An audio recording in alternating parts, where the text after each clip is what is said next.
오늘 잠시 숨을 고르고 우리 자신에게 깊은 질문 하나를 던져보는 시간을 가지려 합니다. 분주한 일상 속에서 우리는 진정한 행복을 어디에서 찾고 있을까요? 이 이야기가 여러분의 마음에 평안의 씨앗을 심어주길 바라며, 혹시 이 메시지가 소중한 누군가에게도 힘이 되리라 생각되신다면 주저 말고 이 영상을 공유해 주십시오. 하나님의 은혜와 축복이 이 평안의 말씀을 전하는 모든 분과 함께하기를 기도합니다. 자, 그럼 시작하겠습니다. 당신을 행복하게 만드는 것은 무엇일까요? 어쩌면 이 질문에 대한 가장 정직한 대답은 아무것도 없다일지도 모릅니다. 네, 맞습니다. 그 어떤 물건도 우리를 진정으로 행복하게 만들 수는 없습니다. 조금은 도발적으로 들릴 수 있는 이 이야기, 오늘 함께 나눠보겠습니다. 우리는 새로운 시리즈를 시작하며 이 질문으로 문을 열고자 합니다. 무엇이 당신을 행복하게 합니까? 이 질문은 단순히 호기심에서 비롯된 것이 아닙니다. 어쩌면 이것은 하나의 약속일 수도 있습니다. 앞으로 몇 주간 저는 여러분께 무엇이 우리를 진정으로 행복하게 만드는지에 대해 이야기할 것입니다. 아니, 당신이 나를 알지도 못하는데 어떻게 내 행복에 대해 말할 수 있단 말인가? 라고 생각하실 수도 있습니다. 충분히 그렇게 느끼실 수 있습니다. 하지만 한번 생각해 보십시오. 우리는 매일 아침 눈을 떠 잡지를 펼치고 라디오를 듣고 인터넷 기사를 읽고 TV 광고를 봅니다. 그 속에서 우리가 한 번도 만나본 적 없는 수많은 사람들이 우리가 가본 적 없는 곳에서 온갖 종류의 광고와 메시지를 통해 우리에게 행복해지는 법을 약속하고 있습니다. 이 차를 사면 행복해집니다. 이 옷을 입으면 특별해집니다. 이 여행을 떠나면 모든 걱정이 사라집니다. 우리는 그 약속들을 믿고 수많은 시간과 돈을 쏟아붓습니다. 하지만 여전히 마음 한구석이 텅 비어 있고 행복하지 않다고 느낀다면, 어쩌면 우리는 무엇이 나를 행복하게 하는가에 대한 답을 아직 찾지 못한 것일지도 모릅니다. 사실 우리 대부분은 이미 그 답을 알고 있었습니다. 다만 잊어버렸을 뿐입니다. 진짜 행복은 광고하거나 판매하기가 매우 어렵기 때문입니다. 즉각적인 쾌락, 카페인과 같은 순간적인 행복감은 쉽게 팔 수 있지만 영혼 깊은 곳에서부터 우러나오는 지속적인 행복은 시장에서 거래될 수 있는 상품이 아닙니다. 그래서 우리 사회는 진정한 행복의 본질에 대해 이야기하는 목소리에 귀를 기울일 기회가 많지 않습니다. 오늘 우리가 함께 나눌 가장 중요한 첫 번째 진실은 바로 이것입니다. 행복은 무엇이 아니라 누구에 관한 것입니다. 행복은 소유가 아닌 관계의 문제입니다. 이것은 우리가 아주 어릴 적부터 이미 체득한 삶의 교훈입니다. 어린 시절, 뒷마당에서 친구들과 흙장난을 할 때를 떠올려 보십시오. 어떤 장난감을 가지고 있었는지는 중요하지 않았습니다. 중요한 것은 누구와 함께 있느냐였습니다. 초등학교에 들어가서도 마찬가지였습니다. 마음 맞는 친구들, 나의 누구들이 곁에 있다면 낡은 운동화를 신었든 최신 게임기가 없든 상관없었습니다. 중학교, 고등학교 시절에도 나의 소속감을 느끼게 해주는 그 누구들과 함께하는 것이 가장 중요했습니다. 진정한 행복은 언제나 한 명 또는 여러 명의 누구와 연결되어 있습니다. 만약 행복이 무엇에 관한 것이었다면 우리는 그저 각자 자신의 행복 물건을 하나씩 사서 영원히 행복하게 살면 그만일 것입니다. 다른 사람이 나에게 어떻게 대하든 상관없이 집에 돌아와 나의 행복 물건을 끌어안고 있으면 되니까요. 하지만 우리는 경험으로 압니다.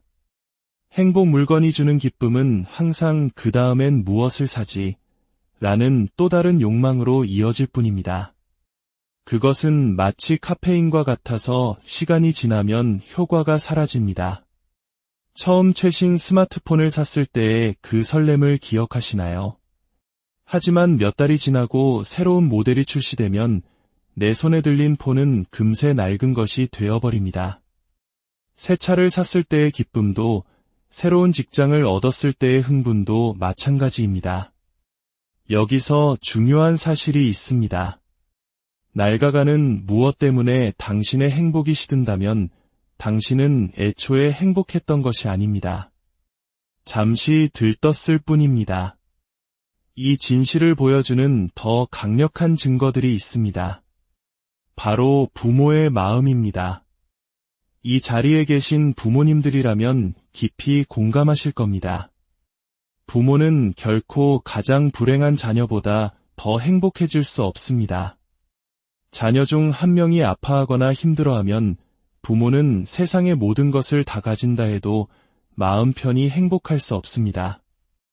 이는 마치 한국의 부모님들이 자식을 위해 평생을 헌신하며 자식의 행복을 자신의 행복과 동일시하는 그 깊은 정의 문화와도 맞닿아 있습니다.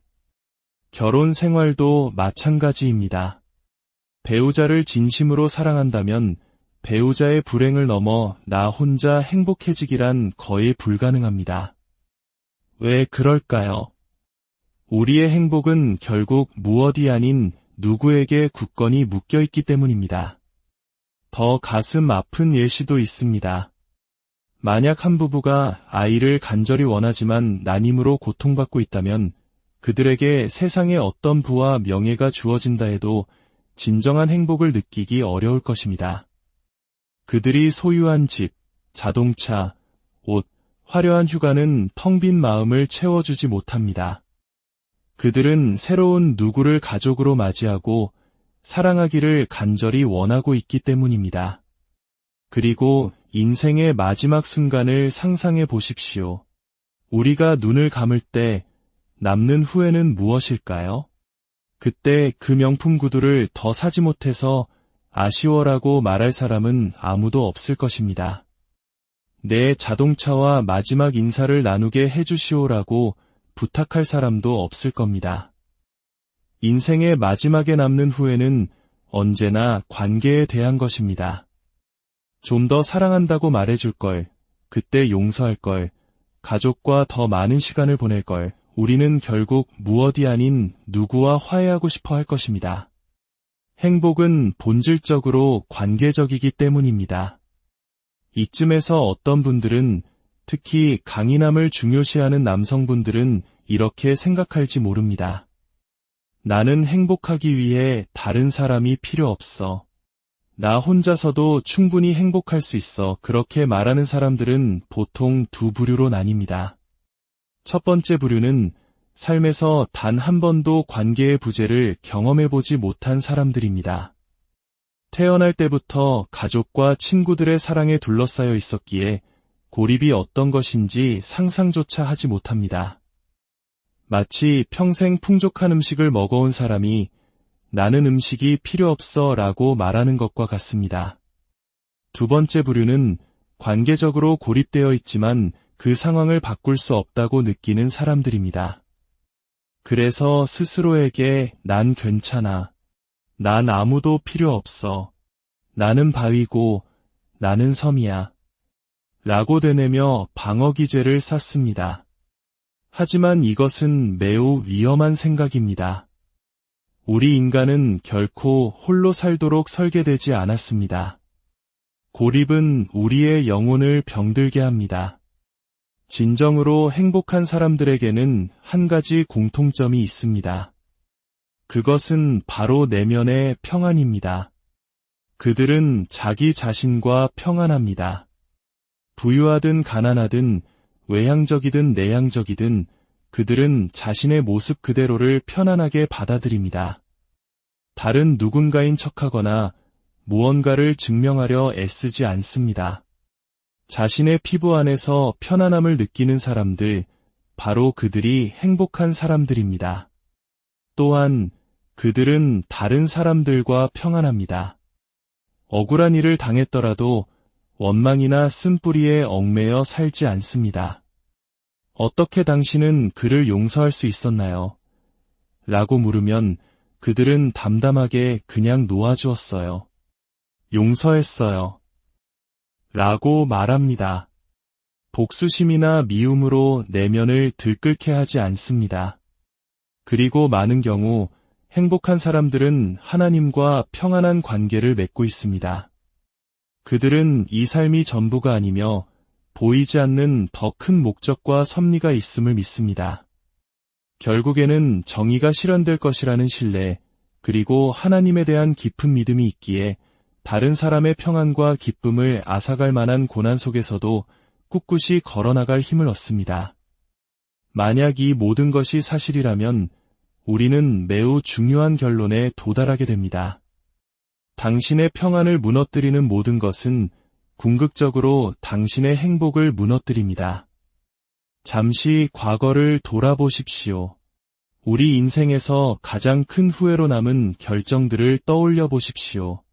아마 대부분의 경우 그 결정은 하나님과의 평안, 타인과의 평안, 혹은 자기 자신과의 평안을 깨뜨리는 선택이었을 것입니다. 그리고 그 깨어진 평안의 대가는 바로 행복의 상실이었습니다. 이제 막 어떤 결정을 내리려 할 때 마음속에서 이건 좀 아닌 것 같은데 라는 불편한 신호가 느껴진다면 잠시 멈추십시오. 당신은 지금 당신 자신의 행복을 스스로 허물어뜨릴 수 있는 위험한 경계선 위에 서 있는 것일지도 모릅니다. 그리스도인들, 즉 예수님을 따르는 사람들이 발견한 놀라운 진리가 있습니다. 바로 하나님과의 평안이 우리 자신과의 평안으로 가는 길을 열어주고 나아가 다른 사람들과 평안을 이룰 수 있도록 우리를 준비시킨다는 사실입니다. 신약 성경의 대부분은 사실상 어떻게 다른 사람들과 평안하게 지낼 수 있는지에 대한 가르침으로 가득 차 있습니다. 어느 날 한 율법학자가 예수님께 와서 질문했습니다. 선생님, 율법 중에서 어느 계명이 가장 큽니까? 수백 가지가 넘는 율법 중에서 가장 중요한 핵심을 묻는 심오한 질문이었습니다. 우리는 보통 율법이나 계명이라고 하면 행복과는 거리가 먼 우리를 억압하고 방해하는 것이라고 생각하기 쉽습니다. 하지만 예수님의 대답을 행복이라는 관점에서 들어보십시오. 그 대답은 놀랍도록 깊은 통찰을 담고 있습니다. 예수님께서 대답하셨습니다. 내 마음을 다하고 목숨을 다하고 뜻을 다하여 주 너의 하나님을 사랑하라. 이것이 크고 첫째 되는 계명이요. 예수님은 하라 또는 하지 말라는 식의 명령을 말씀하지 않으셨습니다. 대신 사랑하라고 하셨습니다. 사랑은 명령의 언어가 아니라 관계의 언어입니다. 마치 예수님께서 이렇게 말씀하시는 것 같았습니다. 가장 중요한 것은 바로 하나님과의 평안이다. 그리고 예수님은 거기서 멈추지 않으셨습니다. 둘째도 그와 같으니 내 이웃을 내 자신같이 사랑하라 하셨으니 이 두 번째 계명 안에는 나머지 두 가지 평안의 요소가 모두 담겨 있습니다. 내 이웃을 사랑하라는 것은 타인과의 평안을, 내 자신같이라는 말은 자기 자신과의 평안을 의미합니다. 결국 예수님께서 율법의 핵심으로 말씀하신 것은 바로 하나님과의 평안, 타인과의 평안, 그리고 자기 자신과의 평안이었던 것입니다. 마치 예수님은 우리가 행복하기를, 진정으로 행복하기를 원하신다고 말씀하시는 것 같습니다. 젊은 시절, 저는 하나님이 제 행복의 길을 가로막는 분이라고 생각했습니다. 신앙을 지키는 것과 행복해지는 것은 양립할 수 없는 두 가지 길처럼 보였습니다. 하지만 진실은 그 반대였습니다. 하늘에 계신 우리 아버지는 우리의 행복을 막는 분이 아니라 오히려 진정한 행복으로 가는 길을 열어주시는 분입니다. 그렇기에 하나님께 저항하는 것은 결국 우리 자신의 행복에 저항하는 것과 같습니다. 이제 우리는 마지막으로 죄라는 단어에 대해 이야기해야 합니다. 이 단어는 조금 무겁게 느껴질 수 있지만 행복을 이해하는 데 있어 반드시 짚고 넘어가야 할 개념입니다. 종교가 있든 없든 잠시 죄를 이렇게 정의해 봅시다. 다른 사람이 해서는 안 된다고 생각하는 것, 혹은 나 자신이 해서는 안 된다고 생각하지만 때때로 저지르는 것. 이 넓은 의미에서 죄가 가진 한 가지 명백한 특징이 있습니다. 죄는 분리시킨다는 것입니다. 죄는 우리를 다른 사람들과 분리시킵니다. 최근에 겪었던 관계의 갈등을 떠올려 보십시오. 누군가가 거짓말을 했거나 이기적으로 행동했거나 상처를 주었을 것입니다. 그 죄로 인해 관계에는 균열이 생기고 평화는 깨졌습니다. 죄가 관계에 스며들 때 그 관계는 서서히 침식되기 시작합니다. 또한 죄는 우리를 하나님과 분리시킵니다. 이것은 매우 중요한 부분입니다. 죄가 우리를 하나님과 멀어지게 하는 주된 이유는 우리가 다른 사람에게 죄를 지을 때 우리는 하나님께서 사랑하시는 그 사람에게 상처를 입히기 때문입니다. 제 자녀를 함부로 대한 사람이 저에게 와서 우리 사이는 문제없죠. 라고 말할 수 없는 것과 같습니다. 하나님께서 사랑하시는 사람을 미워하면서 동시에 하나님과 좋은 관계를 맺을 수는 없습니다. 그리고 가장 비극적인 것은 죄가 우리 자신을 스스로에게서 분리시킨다는 사실입니다. 우리 모두 마음속에 이런 문장을 가지고 있습니다. 만약 내가 그런 짓을 저지른다면 나는 내 자신을 마주하며 살아갈 수 없을 거야. 스스로에게 실망하고 거울 속에 자신을 마주하기 두려워하며 혼자 있는 시간을 견디지 못합니다. 우리는 자기 자신과 불화하는 비참한 상태에 놓이게 됩니다. 예수님의 형제였던 야고보는 죄의 본질에 대해 이렇게 기록했습니다. 욕심이 잉태한즉 죄를 낳고 죄가 장성한즉 사망을 낳느니라.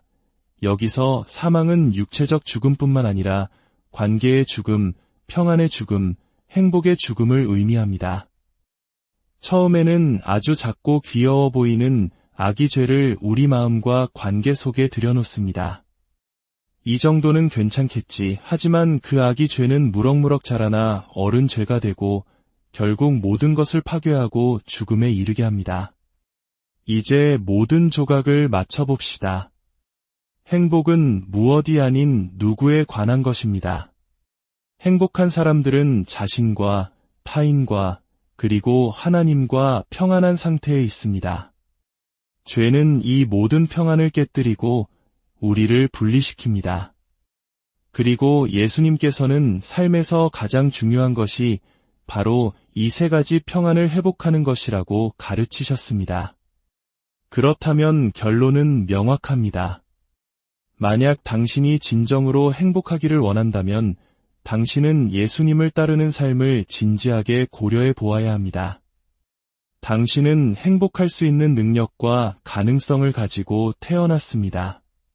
그리고 그 행복은 당신이 생각하는 것보다 훨씬 더 당신의 선택에 달려 있습니다. 오늘 이 이야기가 여러분 각자의 삶 속에서 진정한 행복의 길을 발견하는 작은 이정표가 되기를 소망합니다. 주님의 평안이 여러분과 항상